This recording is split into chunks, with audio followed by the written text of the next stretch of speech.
Olá, seja bem-vindo ao GS1 Brasil Ventures Podcast, o espaço da GS1 Brasil dedicado a explorar o ecossistema de inovação com líderes, startups e especialistas que transformam o mercado. A GS1 Brasil Ventures é o programa de Corporate Venture Capital da GS1 Brasil, criado para impulsionar startups e fomentar soluções que agreguem valor à cadeia de suprimentos inteligente.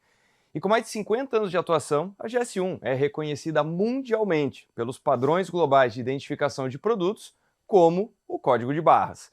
E esse podcast faz parte desse movimento, trazendo temas como inovação aberta, transformação digital, venture capital e os desafios reais do mercado. Eu sou Arthur Igreja e eu convido você a acompanhar com a gente essa jornada. E nesse episódio, nós vamos falar sobre inovação aberta e o papel dos hubs de inovação no ecossistema brasileiro. Recebemos Paulo Costa, CEO do Cubo Itaú, um dos maiores hubs de fomento ao empreendedorismo tecnológico do mundo, e Rodrigo Terron, empreendedor, investidor anjo e fundador da New Hack. Ele que é reconhecido pela Forbes Under 30 e hoje à frente de um fundo que apoia startups em estágio inicial. Juntos, eles trazem visões complementares sobre o impacto dos hubs, a relação entre startups e corporações e os caminhos.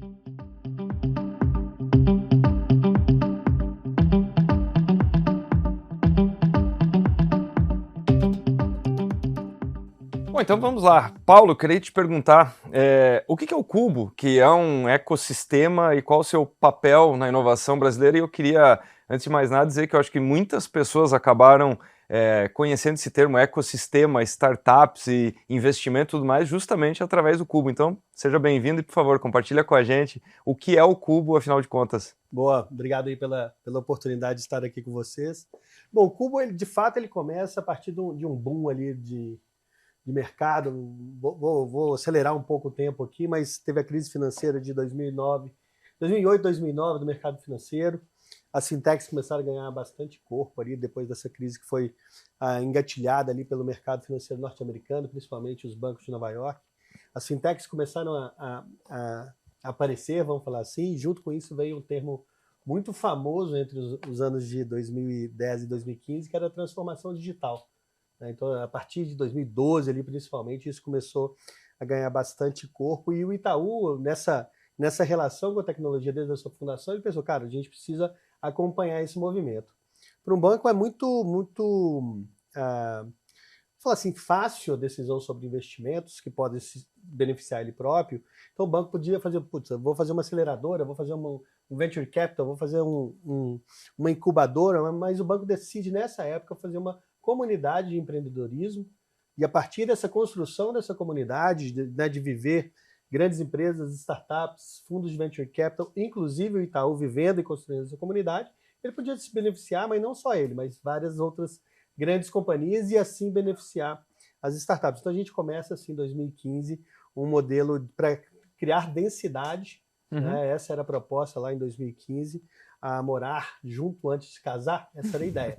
Vamos morar junto dentro de um prédio, os players do ecossistema, e os negócios vão acontecendo de maneira bem natural. Então, a partir desse ano aí de 2015, e esse ano agora, 2025, é um ano super especial para a gente, que a gente está fazendo 10 anos de mercado, perto do Itaú, que fez 100, né? É pouco, mas 10 anos dentro do nosso ecossistema de inovação já é bastante. Então, a gente atua, né, nessa relação entre startups, grandes companhias, fundos de venture capital, e nosso papel é gerar negócios, né? A gente tem a ambição aí de ser reconhecido não só como o maior ou mais relevante, mas ser reconhecido globalmente como um hub gerador de negócios. Que as startups que entram lá, as grandes empresas que entram lá, conseguem crescer a partir da inovação. E tem um aspecto super interessante que é a presença do espaço físico, o número de eventos, de encontros. Então, mesmo se tratando de economia digital, aquilo aí é um símbolo da importância dos encontros, né? Dos encontros analógicos, das conversas, né? Isso ganhou, cara, assim, acho que até de 2015 a 20, check, né, essa tese de densidade. Isso era, a gente tem um termo que a gente usa que é a serendipidade, né? Claro. Que é a coincidência com curadoria, vamos causada. Falar assim. Então você encontra um investidor, encontra um talento, encontra um cliente no Cubo, é quase que natural, essa serendipidade, diferente de você encontrar um investidor na recepção do dentista, aí é coincidência. No Cubo de fato essa serendipidade. Depois veio a pandemia, o prédio precisou fechar, a gente investe em plataforma digital, nesse período que o prédio ficou fechado, mas o prédio volta e a gente percebe que a gente tinha as duas oportunidades. Continuar entregando conexões no ambiente físico, mas também em plataformas digitais. E aí a gente investe bastante nesse olhar de omnicanalidade. Isso destrava bastante valor. Quando a gente olha o valor do físico somado ao alcance do digital, a gente sai de 100 e poucas startups ali em 2019 para 20, hoje são 550 startups, a gente tem startups de 100 países, né? Assim, não, desculpa. Tem 100 startups de países que não são Brasil, né? Então são 18 países representados lá, a gente já tem operação em Montevidéu, temos relações com vários outros países com essa tese de atração de recurso, talento e soluções de negócio para aumentar a barra de competitividade na nossa região. Então não só a gente falando com a gente mesmo, como brasileiros, mas como que a gente coloca um tempero internacional aí para acelerar essa evolução nossa competitiva. Não, fantástico. E tem uma palavra-chave que você mencionou que é densidade, né? Você precisa ter uma certa amostragem para ter esse funil estatístico, né? E dentro desse contexto, Rodrigo, eu queria te perguntar o seguinte: com toda a tua experiência em diferentes papéis, né, nessa jornada empreendedora, nessa jornada de captar investimento, de investir, enfim, você já viu vários ângulos dessa história, eu queria te perguntar, como é que, não só passados os 10 anos do Cubo, porque é um grande símbolo, mas como é que você avalia o estágio de maturidade da inovação aberta no Brasil atualmente? Passamos daquele estágio de um hype inicial, tem muito mais solidez, como é que você enxerga isso? Legal. Eu acho até legal fazer esse episódio com o Paulo, porque o que você falou no começo, né? Acho que o Cubo é muito responsável até pelo termo startup ou pelo conhecimento, e comigo foi muito parecido, né? Eu comecei a empreender em 2014, então em 2014 eu não sabia que eu queria criar uma startup, eu queria criar uma empresa, eu queria ser dono de uma empresa. E eu sou de formação técnica, comecei a vender serviço, então comecei fazendo site, aí fui para e-commerce, aí comecei a ver uma demanda por plataforma, começou a surgir ali integração de API, que era algo que quase ninguém falava. E foi quando eu conheci o Cubo. Acho que logo quando o Cubo abriu ainda, era o Cubinho, né, aquele espaço menor. E eu comecei a frequentar os eventos e fui entendendo que era uma startup empreendendo já. E acho que faz muita diferença. E aí, respondendo a sua pergunta, eu acho que a gente vive várias ondas, né? Assim, eu acho que desses 10 anos empreendendo, a gente tem alguns momentos que parece um delírio coletivo, né? No sentido que, então, por exemplo, assim, em 2017 eu vi uma onda muito grande que era a onda dos chatbots. Eu só falava de chatbot, mas a gente não estava preparado ainda para usar a tecnologia. Aí os chatbots desapareceram. Aí depois veio um pouco blockchain muito forte, tal, mas ainda não estava preparado o mercado. Aí desapareceu. E a gente vive hoje acho que uma discussão muito ampla a respeito de inteligência artificial, que está ali no dia a dia de todo mundo, que não é algo novo, né? Se você fala de inteligência artificial, o conceito que a gente usa hoje tem 50 anos, e o GPT que surgiu ontem já tem pelo menos 3 anos no mercado. Só que ele vai trazendo essa maturidade, mas acho que o maior desafio ainda é aumento de nível de consciência, né? Então, acho que o trabalho que o Cubo faz e o trabalho que a gente faz também enquanto criador de comunidade tem muito essa ideia, né? Então, o que o Paulo falou, hoje tem 500 startups no Cubo, mas a gente tem, se eu não estiver errado, 22 milhões de CNPJs no Brasil. Então, a gente ainda tem um universo muito grande de empresas que não passaram pela ponta ali do que o Paulo falou, que foi a transformação digital. Então, ainda eles fazem manual, eles usam papel, eles não estão preparados ainda. E o trabalho que o Cubo vem fazendo, outros hubs, a próprio avanço tecnológico vem trazendo, acho que vem preparando, mas acho que ainda tem um trabalho muito grande. A maior parte, quando eu olho assim, a economia real, quando eu olho fora ali do mundo de startup, a maior parte do pessoal ainda tem um nível de consciência muito baixo. Só que está sendo muito rápido agora, em especial por conta desse avanço de inteligência artificial. A inteligência artificial, diferente de outras tecnologias, ela já nasceu na mão de todo mundo. Então todo mundo tem acesso, você pega o seu WhatsApp, você tem um Meta AI ali, e você pode não saber o que é AI, mas você tem acesso a AI em tempo real. Então eu acho que a gente está vivendo um momento de aceleração. Acho que a pandemia acelerou muito também. Então, assim, a pandemia foi aquele choque de realidade onde muita gente que se negava, né, será que eu preciso mesmo investir em tecnologia? E de repente você fala, não, eu preciso investir em tecnologia. Mas eu acho que ainda se você olhar o tamanho do Brasil, o tamanho do mundo e o quanto as pessoas realmente sabem, ainda é um percentual pequeno, acho que ainda tem grandes desafios. Então, só para que fique claro para todo mundo, quando você fala aumento do nível de consciência, o que você está dizendo é o seguinte, o teu comparativo lá dos 22 milhões de CNPJs, o que você quer dizer com isso Obviamente, nem todas vão se tornar startups dentro do modelo escalável, do modelo de gestão e tudo mais, mas podem se beneficiar dessa transformação digital que o Paulo mencionou, se beneficiar não só das metodologias, da tecnologia, melhorar profundamente seus negócios, né? Ou seja, assim como acontece com algumas startups que no meio da sua jornada elas se tornam excepcionais empresas, mas que não vão ter aquele crescimento explosivo, né? Se tornam um outro tipo de empresa. O que você quer dizer com isso é que os 22 milhões de CNPJ podem se beneficiar ainda muito mais dos aprendizados das startups, é isso? Exatamente. Em especial agora, né? Acho que agora a gente tem uma possibilidade e uma onda muito grande de automação, de melhorias de processo, de aumento de produtividade, que ainda era um pouco restrito, né? Então, se você olha, porque a startup é uma startup, ela tem esse fator de agilidade e de escala, que era muito restrito, né? Eu tinha que estar fazendo um negócio de base tecnológica. Só que agora eu posso usar muita tecnologia, inclusive desenvolvida por startups, para trazer essa produtividade, essa agilidade para um negócio da economia real.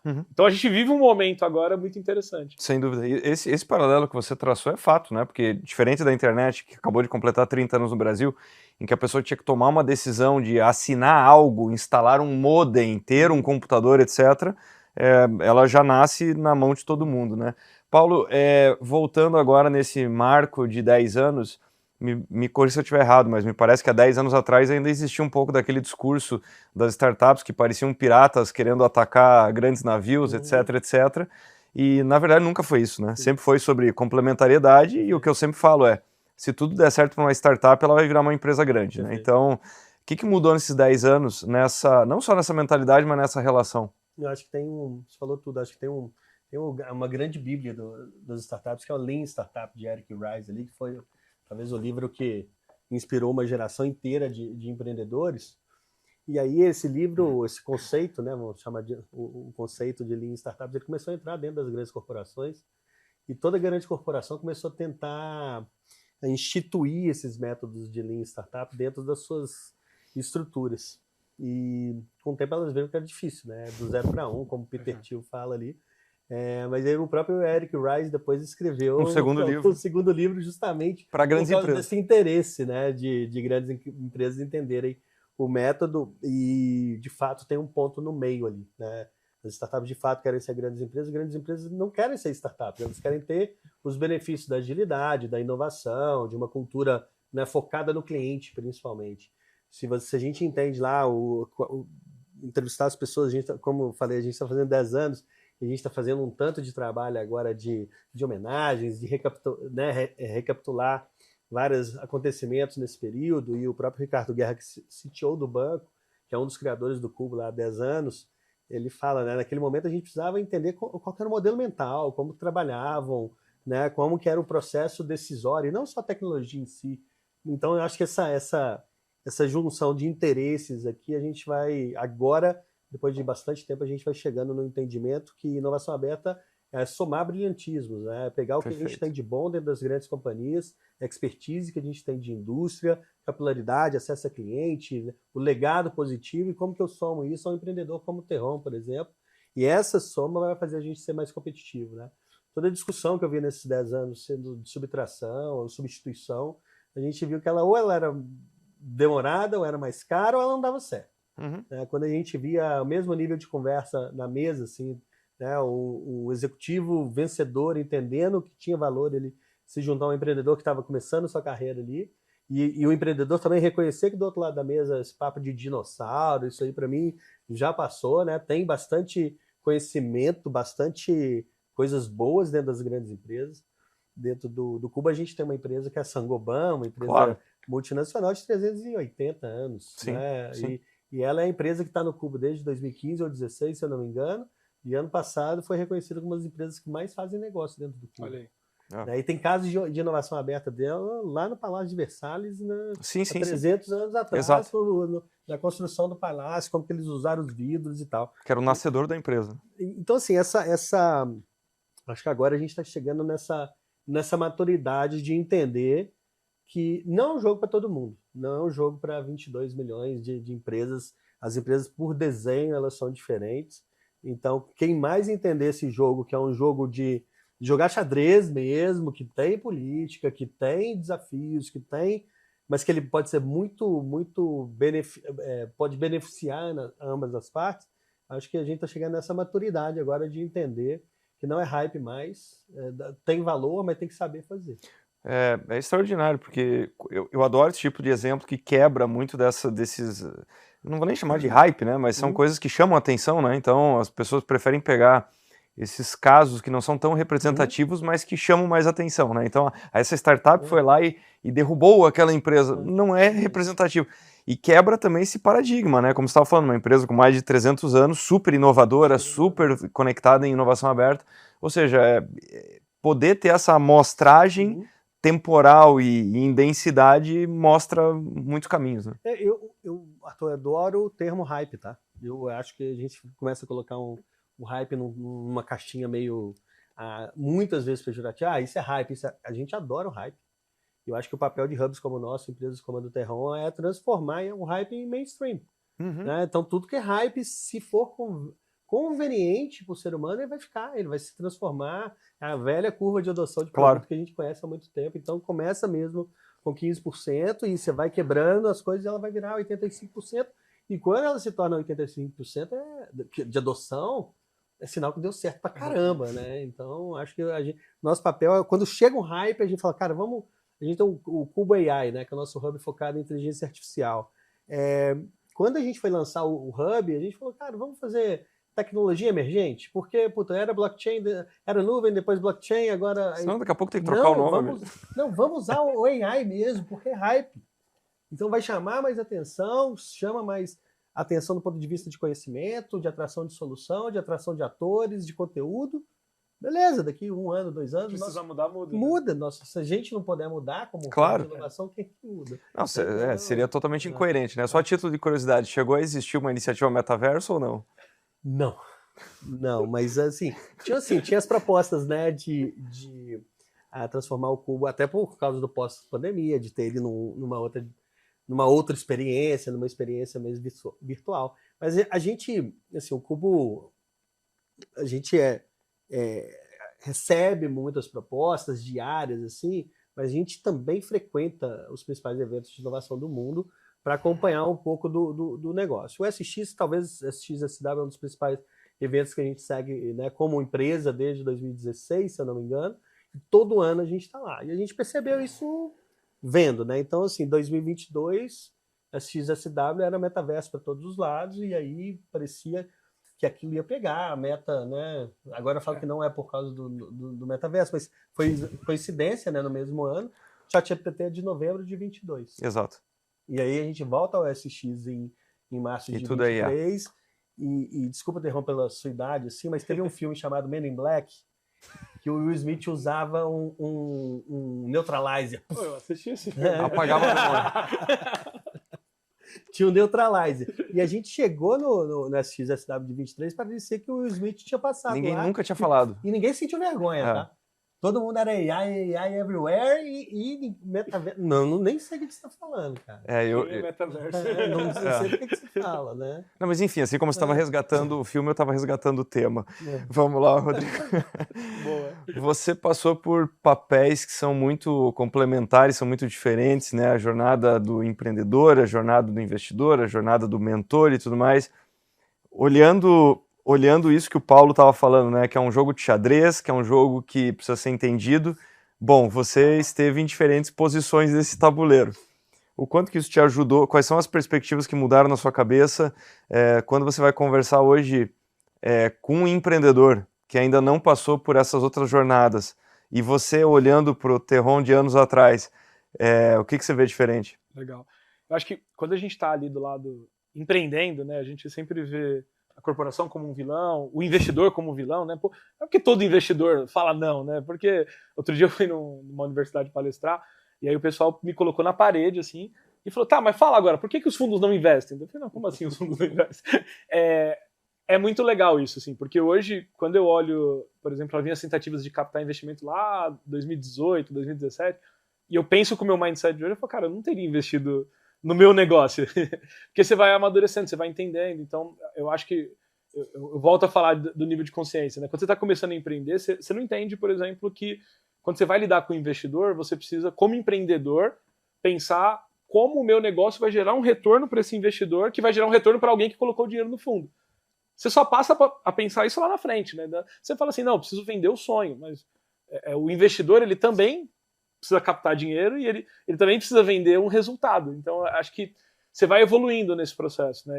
Eu como empreendedor, assim, eu comecei bem do zero ali, né? Não era nem startup, era, enfim, serviço. Aí depois, em algum momento, virou startup. Pô, passei por uma fusão de empresa. Fui até 100 colaboradores, então... E aí já tinha... Enfim, a gente foi comprado, né? Então, fazia parte de um conselho. Então, você começa a atingir alguns níveis, assim, um pouco diferentes. Então, por exemplo, meu último estágio dentro da Rocket City, antes de acabar o meu período lá e eu sair, eu já não podia ser mais um empreendedor, sonhador, eu tinha que ser o cara que tinha que desenvolver liderança, tinha que estruturar departamentos da empresa, tinha que reportar relatório para investidor. Então, quando você começa a olhar dessa forma, você fala assim, não, tem um processo aqui que tem que ser seguido. E aí eu comecei o meu papel como investidor, muito no que você falou, fazendo mentoria primeiro, mas como investidor anjo. E como investidor anjo, é muito tranquilo. Eu estou colocando meu dinheiro, né? Então eu estou pegando ali e falo assim, cara, eu posso arriscar aqui, se der errado, tá tudo bem. Agora, eu estou no momento que a gente tem um fundo, e aí esse fundo eu tenho investidores, eu reporto para esses investidores do fundo sobre as minhas decisões. Então, aí eu tenho que estar ali, eu não posso perder a minha característica de empreendedor. Então, quando eu estou lidando com o empreendedor, eu preciso ter muita empatia com o empreendedor, mas ao mesmo tempo eu tenho que ter muita atenção à tese, porque eu vendi uma tese para um fundo. Então, eu acho que essa perspectiva ela é interessante. Quando eu vou dar mentoria para um founder hoje, eu falo assim, tá, legal, cara, mas assim, se o fundo A ou o fundo B colocar dinheiro no teu negócio, como que você enxerga a saída desse fundo? Porque é legal, mas você está me trazendo muito a visão de que o teu negócio vai ficar gigante. E se não ficar? Como que fica? Qual que é o aspecto? O que você pensou? Então a gente faz muito essa provocação. E aí acho que a grande diferença, assim, eu tenho, sei lá, 11 anos empreendendo e uns 3 investindo, que eu carrego é a de não perder essa essência. E eu falei, cara, eu não quero ser o investidor que, quando eu não conseguir investir, eu só vou falar não para o empreendedor. Então a gente criou uma estrutura de educação onde eu falei, cara, eu posso até falar não, mas eu vou falar, não vou investir, mas aqui a gente consegue te ajudar, conectando você com outros empreendedores, dando acesso a mentores, dando acesso a boas práticas. Então a gente foca muito nesse trabalho de educar esse empreendedor até que ele esteja apto para captar investimento ou até que ele não precise do investimento. Porque acho que uma das características agora desses avanços tecnológicos é que você está fazendo muito mais com menos recursos. Sem dúvida. Então, naturalmente, tem startups que não precisa captar mais muito dinheiro. Tem uma startup que eu entrei como anjo, por exemplo, que é a Be Confident, é um curso de inglês com AI dentro do WhatsApp. E eles, assim, é um case bizarro, porque eles captaram 2 milhões de reais, mas eles geram caixa desde o dia zero, eles estão no 3º ano de empresa, esse ano eles faturam 40 milhões, com 2 de investimento. Então, assim, nenhum investimento quase de fundo tem essa curva em 2 anos. Claro. Geralmente, quando você investe via fundo, você espera que você saia ali a partir do 4º ano, do 5º ano. E eles estão fazendo isso de uma forma super eficiente, usando inteligência artificial e cara, carregando esse monte de aprendizado que o mercado teve, que as outras empresas teve, olhando muito para benchmark, olhando muito para dados históricos de como que as empresas têm feito esse exercício de crescimento. Então, hoje acaba sendo um pouco diferente. Então, acho que, respondendo a tua pergunta, né, eu acho que é legal ter esses diferentes papéis. Antes de empreender, eu fui de grande empresa, passei um tempinho, comecei a empreender, eu já trouxe esse mindset da grande empresa, e eu sempre soube trabalhar com grande empresa. Então, acho que um dos diferenciais é que eu nunca quis ter uma empresa para derrubar uma outra empresa, eu sempre quis trabalhar com empresa grande. Uhum. Eu trabalho com Itaú, eu trabalhei com várias outras corporações desde o comecinho da minha jornada, e você entende o jogo, como é vender para uma grande empresa. E eu sempre falei isso para o startup, cara, olha, entende o jogo, cara, como que é vender para essa corporação. E aí você vai evoluindo. Hoje, como investidor, eu tento ser esse investidor assim, pô, super entendo, tenho super empatia pelo empreendedor, mas eu tento passar essa visão de que, cara, tem que fazer sentido. A gente não vive nessa utopia mais de que você vai captar um monte de dinheiro e não precisa crescer, e não precisa gerar resultado, não precisa... Aquela coisa do tipo assim, pô, eu vou captar e usar o dinheiro e uma hora vai dar certo, acabou. Acho que a gente viu isso muito forte em 2021. Acho que o mercado começou a mudar. E hoje o que é esperado do empreendedor de startup, no geral, é que ele tem um negócio consciente, que ele tem um negócio que gera caixa, um negócio que cresce, um negócio que gera valor de fato para o mercado e não só um aspecto tecnológico. Então a gente tenta sempre educar o empreendedor com esse princípio. Quer dizer, evoluiu muito ao longo do tempo. Eu gostei muito quando você falou não só do nível de consciência, mas a pessoa também reconhecer a mentalidade do outro, né? E muito do que ela não sabe, né? Que o empreendedor, se ele reconhecer isso, que ele pode ter uma excepcional mentalidade empreendedora, mas de repente se ele não está conseguindo captar, é porque ele ainda não entendeu a forma, a tese. Como o jogo funciona. Como o jogo funciona. Se é um jogo de xadrez, tem regras, né? Exato, e tem um outro ente do outro lado do tabuleiro, né? Exatamente. Então, no xadrez, por acaso, as regras são iguais dos dois lados, mas nesse mundo são papéis diferentes, né? Só um ponto sobre Por favor. Esse olhar de empreendedores que se tornam investidores. Eu tenho uma pessoa super próxima que fez um exit absurdo e depois foi fazer investimento como um empreendedor de sucesso. Ele teve muita dificuldade no pós-investimento. Olha só. Porque ele queria resolver os problemas do empreendedor. E ele achava que tinha que resolver de outra forma, né? Mas, na verdade, não era a mentalidade dele de investidor, e sim a mentalidade antiga, não antiga, mas a mentalidade quase que inerente ao dia a dia dele ali, de pegar e fazer.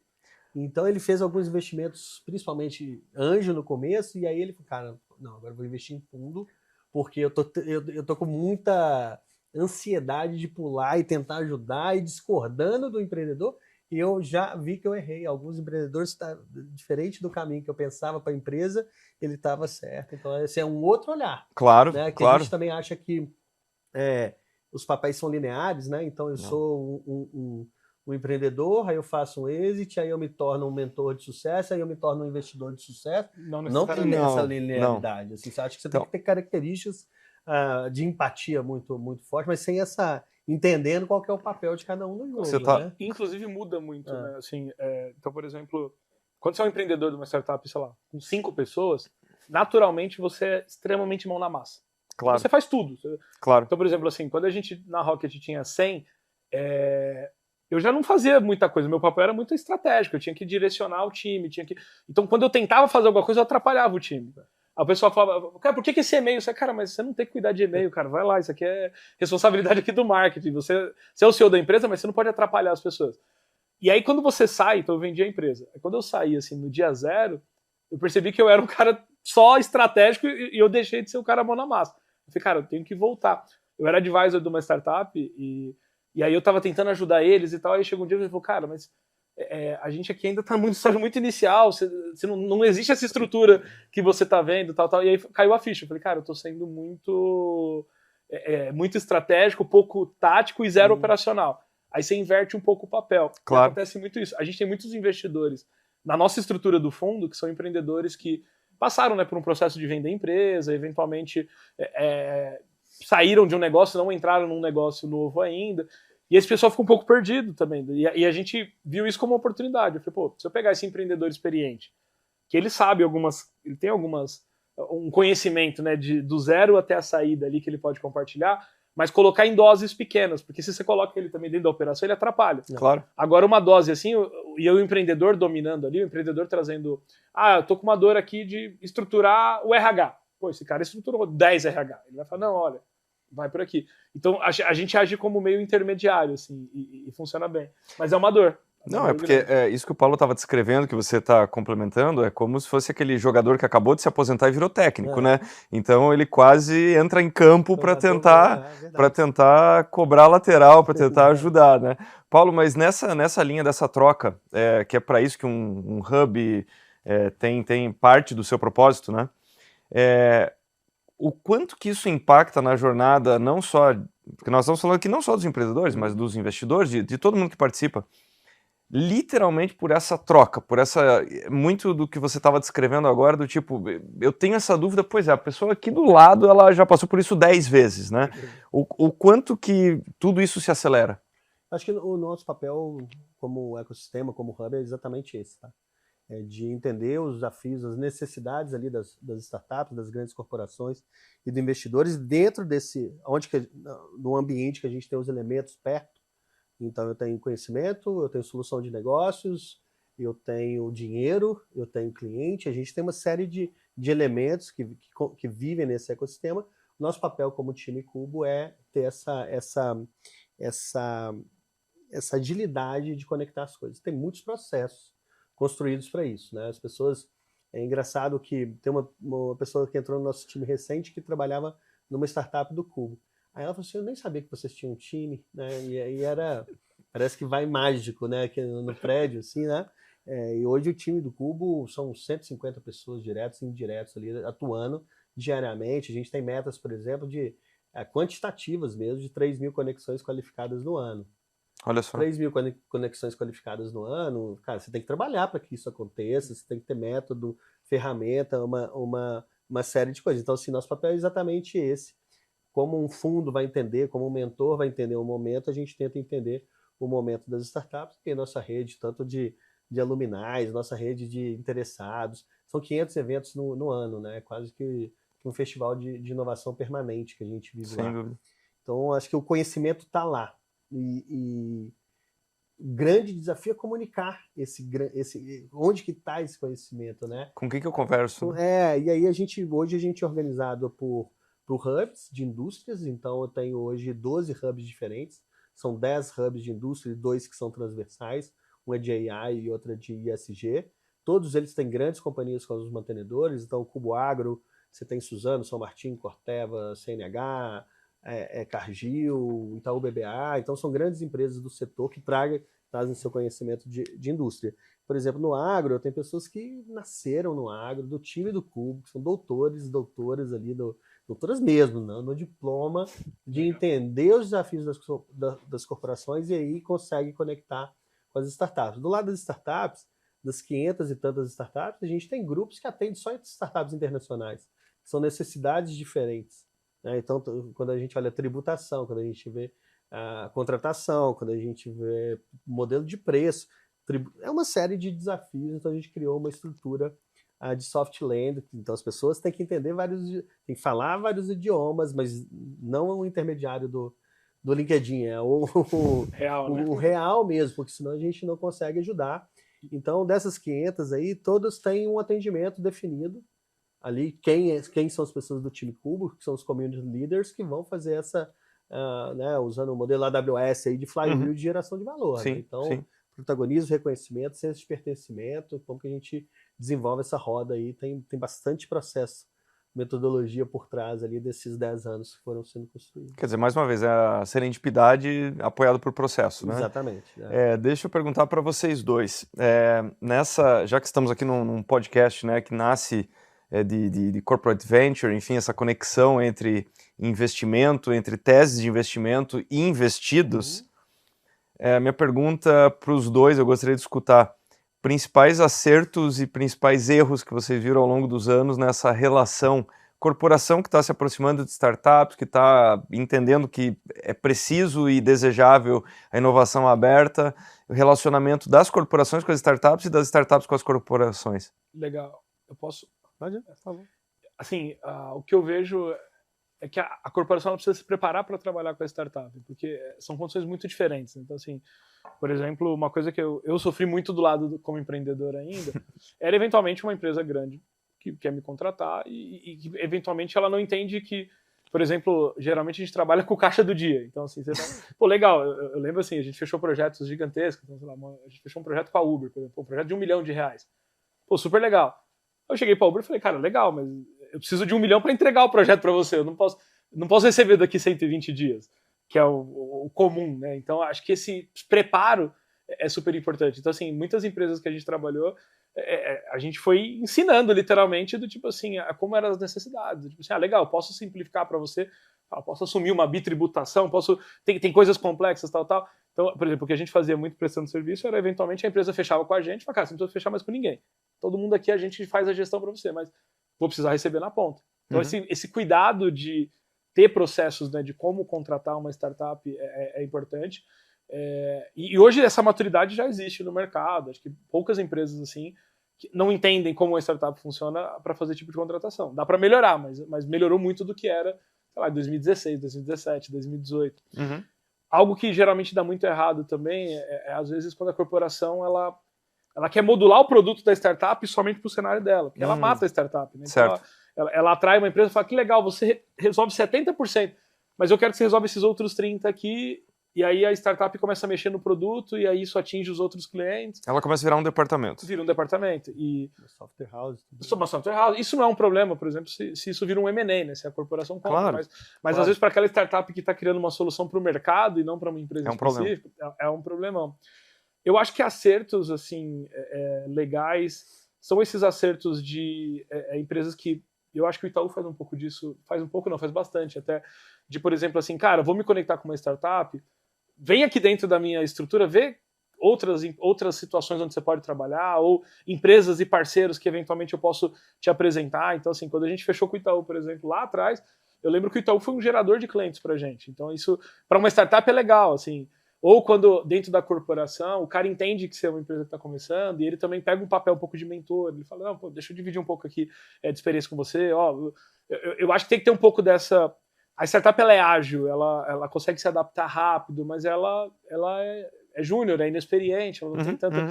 Então, assim, quando a grande empresa entende essa relação de, cara, essa startup vai trazer agilidade, mas eu vou precisar ter um pouquinho mais de paciência para direcionar, eu acho que é uma combinação assim que costuma dar certo. Fantástico. O que você está mencionando é como se fosse um trainee hiper talentoso, mas que ainda precisa de algum grau de...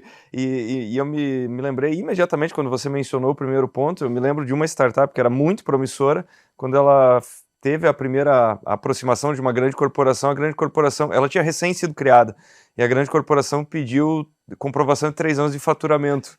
Então, isso, por motivos óbvios, criou alguns entraves, né? Eu já vi um contrato de POC, né, de prova de conceito, que era na verdade era uma multinacional, então os contratos, a maioria eram globais, então precisavam ser juramentados. Certo. Só a tradução juramentada do contrato era maior do que a gente estava investindo na POC, né? Eu já vi, tipo, o founder não pode entrar no mesmo elevador que o outro, que o sócio. Assim, por questões... isso eu também já vi. Então voos, né? Voos e questões... Não, eu vi elevador, cara. Uau! Eu não sabia que elevadores eram tão perigosos. Essa da POC, acho que isso é também... Muitas empresas, às vezes, até por uma falta, às vezes, de entendimento, assim, elas veem a startup como um caminho para gastar menos. E, às vezes, ela quer fazer aquela POC sem custo. Eu já vi várias startups que eu falo, cara, peraí, você está 6 meses atendendo essa empresa, mas você não está recebendo nada. Ah, não, é porque daqui 6, não sei o que, vai liberar... Eu já vi isso. E aí a startup quebra, porque, assim, se ela não tem receita para se manter, é muito ruim. Eu já vi modelos que essa POC vira uma espécie de hackathon entre startups. Mas, Paulo, o que você viu nessa relação, erros e acertos? Eu acho que essa visão da POC aqui é fundamental para o processo, né? Acho que foi um processo de educação que a gente, desde 2015, vem trabalhando para que, quase que um hashtag no POC free, né? Então, porque é uma seleção diversa, cara. Se ninguém trabalha de graça, você trabalha de graça. De forma alguma. Você é voluntário, você trabalha de graça. Se eu perguntar para todo mundo aqui que está na produção aqui, a gente trabalha de graça voluntariamente. Aí, do nada, uma grande corporação tem bom caixa, vamos falar assim, no nosso caso um banco, e outras empresas que a gente convive, por que eu vou exigir do outro ali que ele trabalhe de graça para mim? Então acho que esse é um princípio muito básico de uma relação de troca de valor, né? Assim, eu estou te dando alguma coisa, você me dá outra. Assim, não precisa ser grandes fortunas, mas tem que remunerar. Justo, né? Muitas vezes, se o caso é marginal, assim, se você está falando de um SaaS, cara, que você liga uma chavinha ali, vai consumir um pouco de nuvem, beleza, você topa o risco ali com a grande corporação, sim, mas eu já vi gente, que é IoT, de mandar gente para campo, e mesmo assim, então acho que assim, a startup que topa isso, muitas vezes, e a gente fala isso com as grandes corporações, acaba sendo uma seleção adversa. A empresa é boa mesmo, o founder, ele tem muito cuidado com o tempo dele, com o que ele vai investir, então assim, cara, eu não vou, eu já vi startups muito boas, a empresa é legal, beleza, mas nem pagando essa POC aqui estava valendo a pena direcionar o recurso para aquele momento que eu tenho meu pipeline quente dessa forma, então eu preciso olhar para lá. É um relacionamento tóxico, no final das contas. Bom nome para... E demanda muita energia, né? Você vender para uma grande corporação, você não vai falar com uma pessoa só, com áreas, departamentos... Time consuming para a corporação, ela acha que ela está pagando barato, mas o que vai acontecer? A gente já viu isso acontecendo.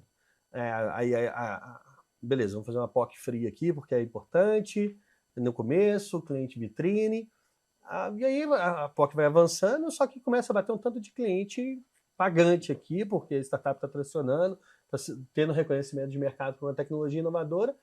Cara, eu vou precisar deixar esse projeto aqui, que eu estou começando a te mostrar resultado, eu vou ter que deixar de lado para priorizar. Então, você tem essa perda. Mas eu acho que, voltando à sua pergunta aqui, eu acho que erros e acertos depende bastante.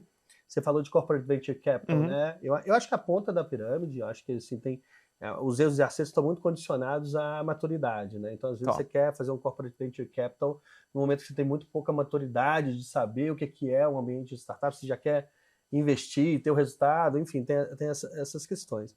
Acho que tudo que a gente fala de corporate venture capital, a gente sempre tem que voltar na discussão que parece que ela é interminável. Desde que eu ouvi a primeira vez na vida corporate venture capital na cabeça, a primeira coisa são as decisões de longo prazo. Né? E o balanço o dinheiro vem do balanço ou é um fundo externo que você vai investir? Porque, cara, a gente está mudando muito, as cadeiras das grandes corporações estão mudando mais rápido que antigamente. E se a gente está falando de um venture capital, de um corporate venture capital para dar resultado de fato, a gente está falando de uma janela de 7 a 12 anos. Né? E hoje tem muitas políticas de empresas de capital aberto que o CEO vai ficar 4, no máximo 5 anos no estatuto. Né? Então, como que você está? Como que esse conselho, né, os controladores da empresa concordam que vamos fazer um investimento de 100 milhões, 200 milhões de dólares, porque menos que isso também você não mexe ponteiro de grandes companhias. Né? Então, o Cubo não é um fundo de venture capital, cara, mas a gente não é barato.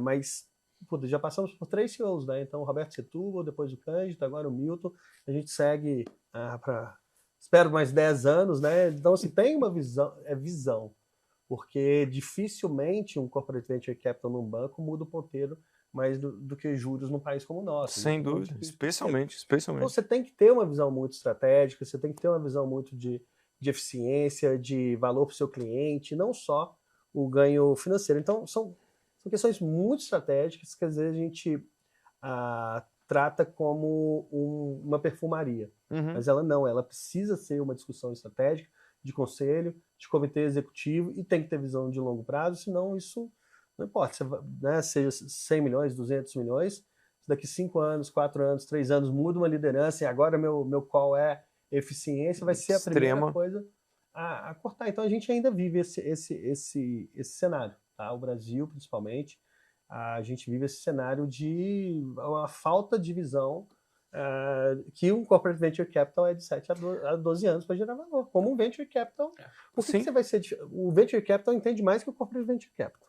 Isso é um outro aprendizado. Assim, você tem que remunerar os gestores de um corporate venture capital igual um venture capital de mercado remunera o seu general partner. Porque senão você não vai ter a mesma qualidade, logo você não vai ter o mesmo retorno de investimento. Faz todo então, sentido. Se você remunera como um executivo médio, na hora que ele for sentar com um managing partner num grande fundo, Conversa não bate. Eu nem vou investir junto nas melhores startups, que esse cara atrai as melhores startups.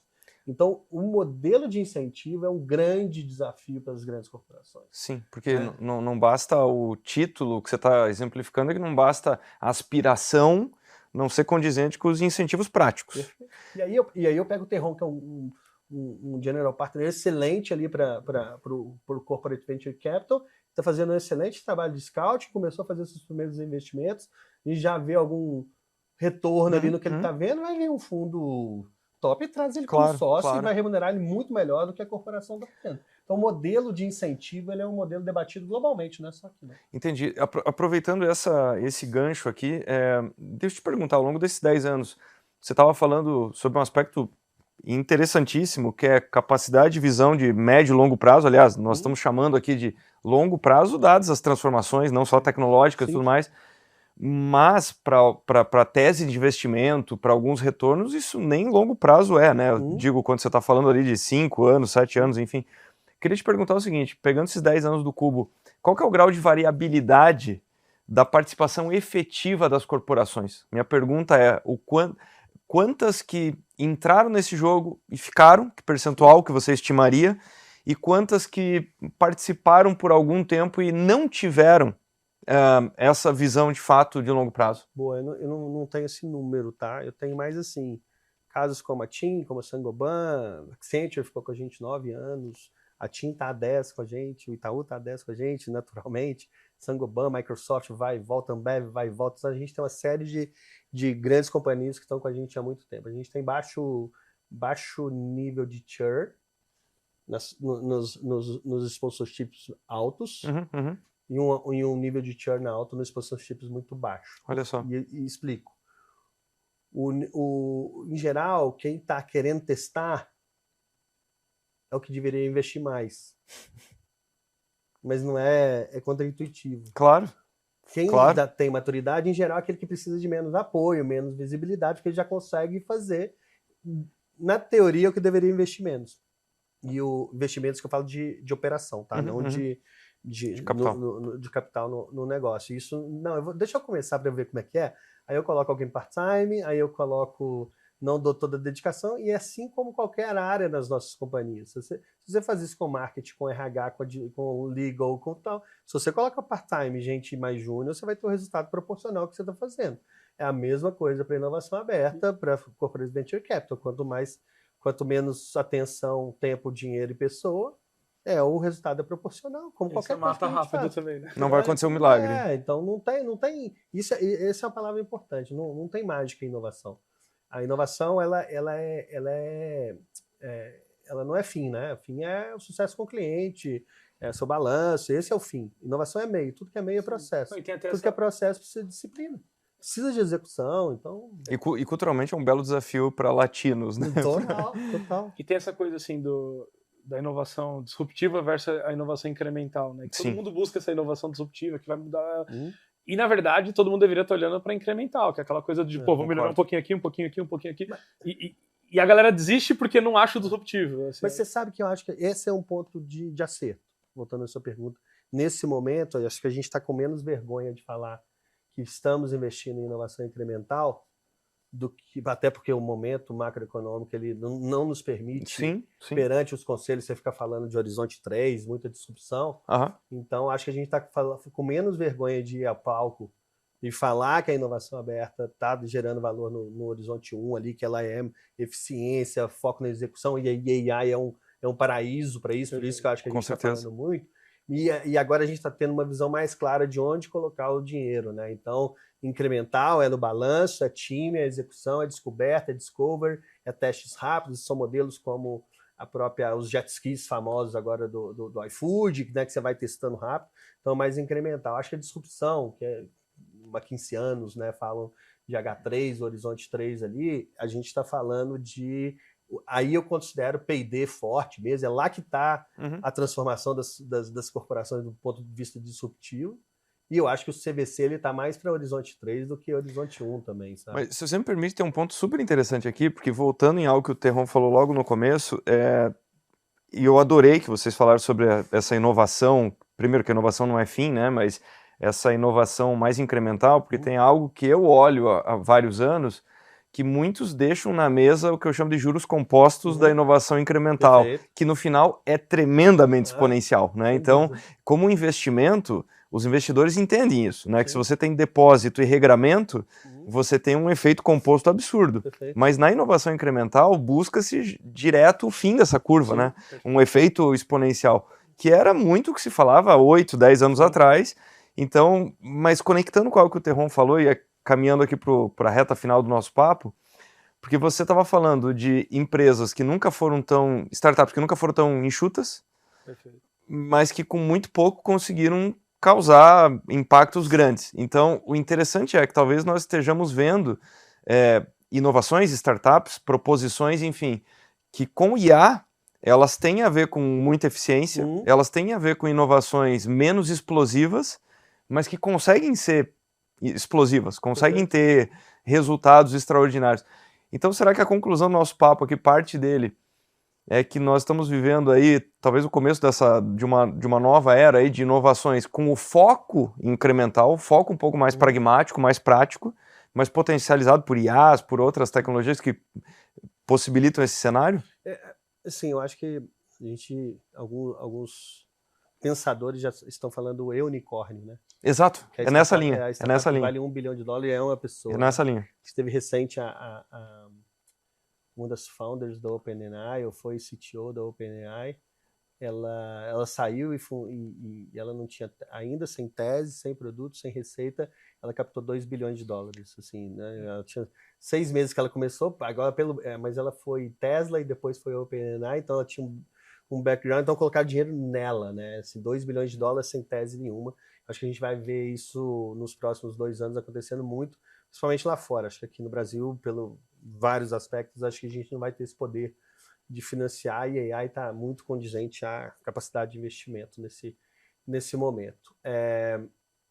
Eu diria até que eu não acredito tanto nessa tese do unicórnio, mas eu acho que times muito enxutos vão conseguir. Então, assim, se antes você precisava... Que é um pouco até eu falei da Be Confident versus Rocket City, que foi o que eu fiz. Assim, a Be Confident fez em 2 anos o que a gente levou 5, e eles fizeram com 36 pessoas o que a gente precisou de 100. Então, assim, é mais ou menos esse efeito. Então, você não vai precisar de tanto tempo, você não vai precisar de tantas pessoas, você vai fazer de uma forma mais otimizada. E na minha opinião, isso demonstra muito maturidade como ecossistema. Então, você tem algumas já gerações de empreendedores, você tem empreendedor que já está no segundo, terceiro exit, e aí esse cara formou muitas pessoas. Então, por exemplo, assim, tem um monte de ex-Rocket City que trabalhou comigo agora que está empreendendo. Então, esse cara já passou por uma jornada. Então, acho que a gente está começando... Tá fazendo a máfia Rocket City. Tem que fazer. Sim. PayPal Máfia agora. Não, e é super importante essa coisa dos... Eu gosto muito em Floripa, o pessoal de Floripa tem muita coisa das gerações. Muito. Aí você vai lá com qualquer cara, ele vai, não, geração 1, geração 2, geração 3. Eu acho que isso demonstra a maturidade do ecossistema. Eu acho que a gente está começando a ter de fato, né? Se 10 anos atrás, antes do Cubo, a gente não tinha o que é de fato um ecossistema, você não tem histórico. Então você tem um monte de gente ali desbravando. Agora já não é mais um monte de desbravando, né? Você consegue sentar com um empreendedor da primeira geração e falar assim, cara, mas me dá um pouquinho do caminho aí, porque eu não quero levar 10 anos para fazer isso. Eu gostaria de fazer o que você fez em 10 em 2. Então você começa a ter esse ganho de maturidade e, consequentemente, agilidade. Eu acho que é um grande componente, né, de todos os lugares que a gente admira pelo mundo, que a gente sempre... a criação do próprio Cubo e várias outras decisões que a gente toma, a gente olha para o Vale do Silício e você tem esse ciclo já de... Muito estabelecido. Muito estabelecido, talvez uns 6, 7 ciclos desses. Exato. A gente está no primeiro. Né? Se a gente pegar a Redpoint aqui como um dos principais fundos da nossa geração, ela está agora chegando a 12 anos. Exatamente. Né? Então, assim, é a primeira... Então, assim, um pilar muito forte de uma estrutura como nação, né, de inovação, tem a ver com esse pilar dos founders voltando, tanto com capital, mas com muito conhecimento e fortalecendo essa cultura empreendedora, fortalecendo esse saber ali de como fazer. Né? E essa coisa muito dos primeiros colaboradores também virando founder. Isso com também certeza. está acontecendo muito. Então, assim, não só dos investidores. Só um ponto sobre número aqui de pessoas e tamanho de empresa. Eu fui empreendedor boa parte da minha carreira também. Fui da primeira turma da Wire aqui no Brasil, então essa empatia assim, eu consigo ter. E a gente sempre teve uma métrica, e eu acho que você viveu essa geração também, tinha uma métrica da vaidade, uma das várias, que era número de time, né? Tamanho de time. Inclusive, recentemente no Cubo a gente estava lá, quando a gente pegava o card da startup, estava escrito tamanho. Aí tava um número lá, daí eu chamei o time e falei, o que significa isso aqui? É o tamanho do time, mas o que é tamanho do time? O que é tamanho? O que é 40? É 40 bi de valor de mercado? É 40 clientes? É 40... Então, não relaciona mais número de pessoas com tamanho, e hoje eu olho Be Confident, por exemplo, você olhar e falar, caramba, os caras estão fazendo tanto com tanto... Eu acho que é quase como uma mentalidade como a gente tem nas grandes corporações. Fala, cara, faz... Né? Não é mais uma métrica crescer tamanho, porque vai ter problema, né? A gente sabe como o Brasil, CLT, esses desafios que a gente tem. E tanto que tem um índice que é super interessante olhar, porque quando você pega as empresas fora do grupo das Big Techs, você pega aquele índice, né, de tamanho em colaboradores pelo market cap ou pela geração de receita, você compara com as Big Techs elas deram um salto extraordinário. Mas quando você pega as Big Techs e compara com essas novas empresas criadas em cima de IA, as Big Techs ficam parecendo empresas tradicionais. Então acho que esse comparativo é interessante. Pessoal, esse episódio foi simplesmente uma aula, eu quero agradecer a presença dos dois. Imagina.